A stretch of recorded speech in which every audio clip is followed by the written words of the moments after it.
Hello, ladies and gentlemen. Welcome to another edition of Breaking Badger News. I'm your host, as always, your friendly neighborhood Simpsons kin, Max Starrett, and joining me to discuss this breaking piece of news is pun master Hannah Wallen. Hannah, introduce yourself. Hi. Hi. I don't have a self-introduction. Yeah, it's okay.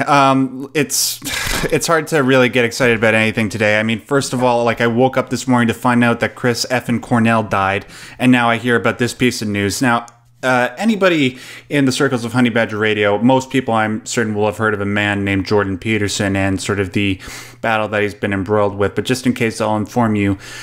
Jordan Peterson is a professor of psychology and a clinical psychologist. He works out of the University of Toronto, and last October he came under fire because he vocally expressed opposition to a piece of Canadian legislation called Bill C-16, which is supposed to guarantee the same rights and protections to people who are transgender and transsexual, along with any other self-identification, like whether it's your race or your sex or your orientation. Now, on the surface, that seems perfectly fine, and just on those basic notions, I'm sure that myself and Hannah would agree to something like that. However, there's something a little bit more sinister to this, and it's the fact that what this bill might do is compel people to speak a certain way around transgender people, specifically manipulating their use of pronouns in order to satisfy their whims, for lack of a better term.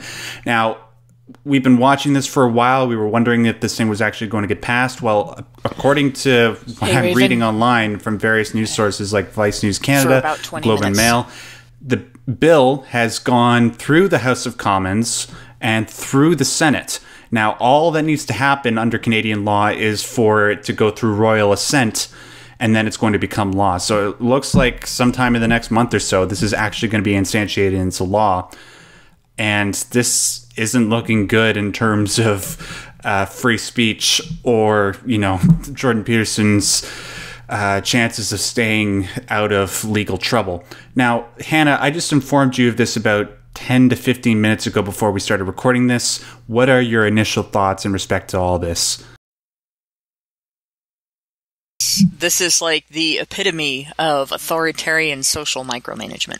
Because you don't just have... It's one thing to say it's wrong to discriminate against someone in terms of the availability of goods and services because of their gender or because of their sex. And regardless of which side of the line you fall on, whether you acknowledge transgender existence or not, denying somebody a good or service because they are the wrong biological sex for it, especially in terms of, well, this good or service is reserved for people of one biological sex, that is discrimination. And if that includes discriminating against somebody because they are trans rather than cis, it's still discrimination. But at the other end of it, no one has, as a human right, the right to compel other people's speech in terms of what they do or do not believe and what they do or do not accept.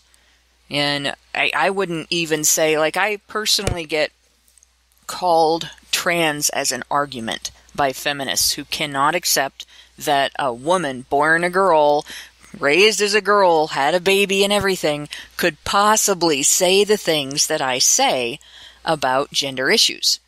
And they have the right to make that remark. They have the right to be stupid about that. And I have the right to argue with them, and I have the right to prove them wrong. And I don't feel entitled to enforcing, using legal authority, their acknowledgement of my gender or my biological sex. And I wouldn't extend that right to people for being trans either. That's not to say that I don't acknowledge that transgenders are trans, or that they should have the same human rights as anybody else. And it's funny because I just had a long argument with a bunch of TERFs, trans exclusionary radfems on Twitter, over whether or not it is hateful of them to demand that everybody deny that transgender people are transgender because they personally don't accept that they are. And it's like, this is the reverse of that. where you have social justice warriors demanding the right to control people's speech. And this is just as bad. This is just as wrong and just as stupid. Exactly. And just to build on top of that, it's absolutely reprehensible that the bill happened to pass through the Senate without apparently any comment or any amendments based on the arguments that were offered by Professor Peterson and another guy that was there whose name I can't remember. You know what I mean? It's just, they don't seem to understand that what this bill does, while granted it doesn't explicitly say that you need to use compelled speech, it's the slippery slope argument about, because there's very, very little specificity, that there's going to be problems that come later on. It also goes back to that whole argument, well, Professor Peterson, you're not going to go to jail for not using compelled speech, except they ignore the fact, and I'm sure they know this, they're just being completely salacious about it, just to be assholes about it. They're ignoring the fact that, okay, well, he won't have to go to jail, but then he'll have to pay a fine. And if he doesn't pay the fine, then he'll go to jail. Well, and the argument that, paying a fine is just paying a fine is bullshit, too, because not everybody is rich, And it's one thing to say, yeah, we're going to take your pocket change to somebody who makes $80,000 or $90,000 a year. It's still wrong, but it's not the same inconvenience to say, yeah, we're going to take the equivalent of a couple of hours of wage from you to somebody that makes that much money, as it is to turn to, say, somebody who works as a clerk, as a sales clerk, or as a cashier at a Walmart, and that same amount of money might represent an entire day's work for them, and it might actually represent half their monthly rent. It might, depending on where they live. So you're looking at, or it might represent half their week's groceries. So you're looking at a difference between, like, these privileged individuals saying, oh yeah, fine's not that big of a deal, anybody can pay a fine, when there may be individuals subject to it who won't just be inconvenienced, but it'll take food out of their mouths or put them in danger of becoming homeless. And it may seem like an exaggeration to some people, but anybody who has ever lived paycheck to paycheck knows I'm telling the truth. A fine can be crippling to a poor person. And for a goddamn fact that Jordan Peterson isn't going to pay that fine. And you also know, even more than that when this bill passes, there's going to be somebody that comes up to him and tries to make a scene out of this fact that he doesn't use the compelled speech, therefore trying to put him into jail. And I swear to God, if that happens, I'm going to rally a bunch of Peterson supporters to go down to whatever jail that he's in and break him out. I swear to God. No. But what you're saying will happen is evidenced by the fact that the clerk in, I believe it was Kentucky, I might be wrong, it might have been Tennessee, but there was a clerk in a court system that did not want to sign marriage certificates for gay couples. And the court basically ordered that she was not allowed to stop the other clerks from doing so. And that was fine. The state is not in a position where it's okay for the state to do that. The state cannot discriminate like that. But what happened after that was that she was targeted. People came from all over the state to that courthouse to demand that specific clerk sign their marriage certificates just to force it on her. And that's wrong. And it doesn't help anybody. It's not rights activism. It's resentment and vengeance, and it doesn't further anybody's cause. And this is the same thing. Exactly. Just one last thing that I want to bring up before we cut this sort of short. I want to bring up a particular quote from an article done by Vice News Canada, I believe by a guy named Justin Lind, when he wanted to comment on something that Peterson said during the when he was most recently speaking at the Senate in opposition to the bill. So what Peterson said was that he opposes discrimination against gender identity and gender expression, which we sort of assumed. And then he notes that he went on to say that he doesn't support the parts of the legislation that compel speech. Well, Justin Lind comments on that by saying that Peterson's argument has been forcefully, and I'm quoting him, forcefully rejected by the majority of Canadian lawyers, including the Canadian Bar Association. And then he goes on to quote the CBA, saying, "The amendments to the Canadian Human Rights Act will not compel the speech of private citizens," reads a submission from National Lawyer Group. Well, see, the thing is, Peterson isn't a private citizen. He's a public citizen. He's a professor. He works at a university. So I don't understand, like, why they know.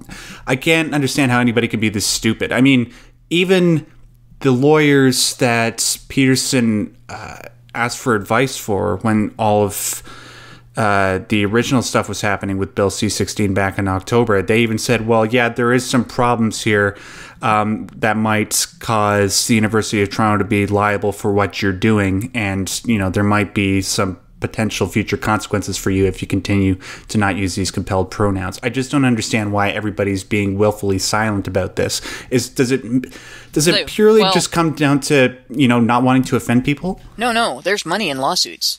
True. You know, you think about this. This could fuel harassment lawsuits and discrimination lawsuits where there is neither harassment nor discrimination. And again, I'm basing that statement on the fact that other people's opinions of you are not a violation of your human rights. Other people having an opinion that you don't like about you is not a violation of your human rights. Okay? Your human rights don't extend to controlling other people's thoughts, and they don't extend to controlling other people's expression of those thoughts.